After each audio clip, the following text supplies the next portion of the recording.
यह एक ब्राह्मण और नाग की कहानी। एक समय की बात है, एक गांव में एक गरीब ब्राह्मण अपने परिवार के साथ रहता था। ब्राह्मण के परिवार में उनकी पत्नी और एक पुत्र था। वे ब्राह्मण इतना गरीब थे कि कभी कभी उसको पास खाने को भी कुछ नहीं रहता था। ब्राह्मण की पत्नी बहुत चतुर और दुष्ट प्रवृत्ति की थी, इसलिए वह रोज ब्राह्मण को गांव गांव में जाकर भिक्षा मांग कर लाने को कहती थी। लेकिन ब्राह्मण उसकी कहाँ हुआ एक भी बात नहीं मानता था और घर में बैठकर राम नाम का जाप करते रहता था। पत्नी के रोज रोज की डांट, फटकार और कड़वी बातें सुनने के बाद ब्राह्मण एक दिन सुबह सुबह उठा और अपने पोथी पत्रा उठाया और भिक्षा मांगने के लिए चल दिया। ब्राह्मण चलते चलते एक घनघोर जंगल में पहुंच गया और शाम का समय हो गया। चारों तरफ अंधेरा फैल गया। वहाँ एक बड़ा सा बरगद के पेड़ था। ब्राह्मण उस पेड़ के नीचे बैठ गया और राम नाम का जाप करने लगा। पूरी रात ब्राह्मण उसी पेड़ के नीचे आराम किया और सुबह होने पर जब उठा तो पास के सरोवर में जाकर स्नान करके वहां से आगे चला और दूसरे गांव में पहुंच गया। गांव वाले उस ब्राह्मण से ना तो कोई कथा सुनना चाहते थे और न ही कोई उसे भिक्षा दे रहे थे। वह ब्राह्मण दुखी होकर घूम फिर कर फिर उसी बरगद के पेड़ के नीचे आकर बैठ गया। वह बरगद का पेड़ बहुत विशाल था। उस पेड़ की जड़ में एक विशाल काला सांप रहता था। उस ब्राह्मण ने सोचा कि मेरी कथा तो कोई सुनता नहीं है, यह कथा मैं बरगद के पेड़ को ही सुना देता हूँ। ब्राह्मण ने अपनी झोला में से पोथी पत्रा निकाला और अपनी कथा सुनाने लगा। कथा पूर्ण होने पर पेड़ के नीचे से एक भयंकर काला नाग निकला और उस ब्राह्मण को एक स्वर्ण मुद्रा देते हुए नाग ने बोला, तुम रोज यहाँ आकर मुझे कथा सुनाया करो, मैं रोज तुम्हें एक स्वर्ण मुद्रा दूंगा। और साथ ही साथ नाग ने उस ब्राह्मण को चेतावनी दी कि तुम यह बात किसी को मत बताना, तुम्हारे सब दैख दूर हो जाएंगे। ब्राह्मण ने नाग का बात मान लिया। उस ब्राह्मण ने मन ही मन में सोचा कि मेरा तो भाग्य खुल गया।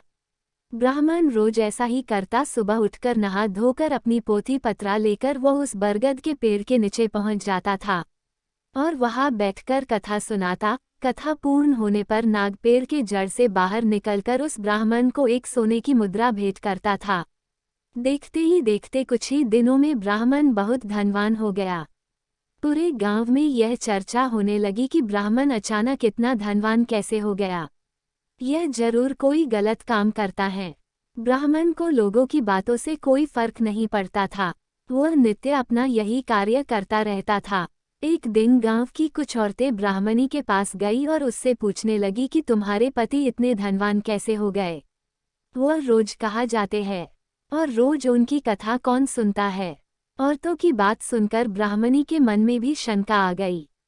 उसने एक दिन अपने पति से पूछा कि आपको इतना सारा धन कौन देता है, मुझे भी बताए। ब्राह्मण ने उस नाग वाली बात को छुपाने के लिए ब्राह्मणी से बोला, तुम्हें इससे क्या मतलब है? ऐसा कहकर ब्राह्मण ने ब्राह्मणी की बात को टाल दिया।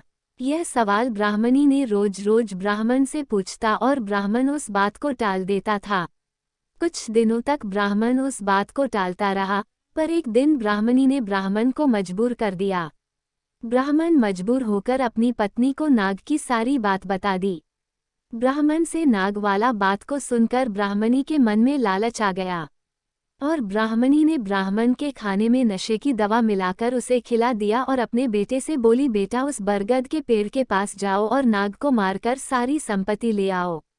ब्राह्मण का लड़का ब्राह्मणी के बात मानकर अपने पिता का पोथी पत्रा लेकर बरगद के पेड़ के पास पहुंच गया।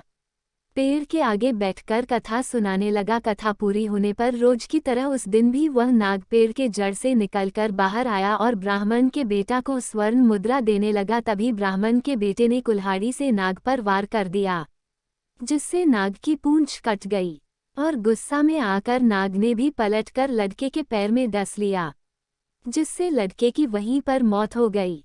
इधर जब ब्राह्मण उठा तो उसने देखा कि उसके पोथी पत्रा सब गायब है। ब्राह्मण को समझ में आ गया कि कुछ गड़बड़ जरूर है। वह जल्दी से उठा और उस पेड़ के पास गया तो देखता है कि उसका लड़का वहां मरा पड़ा हुआ है।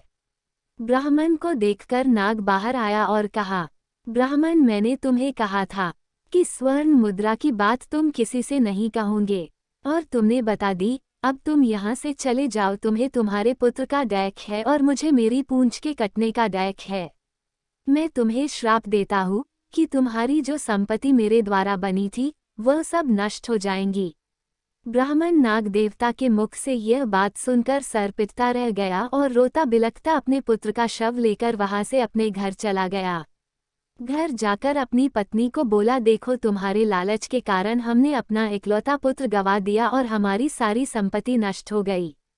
ब्राह्मणी भी रोती रही। दोस्तों, इस कहानी से हमें सीख मिलती है कि लालच एक दलदल के समान है। व्यक्ति जितना लालच करता है इतने दलदल में फंसते जाता है और लालच विनाश की ओर अग्रसर कर देता है। Please subscribe, like, and share my YouTube channel SDVM Entertainment.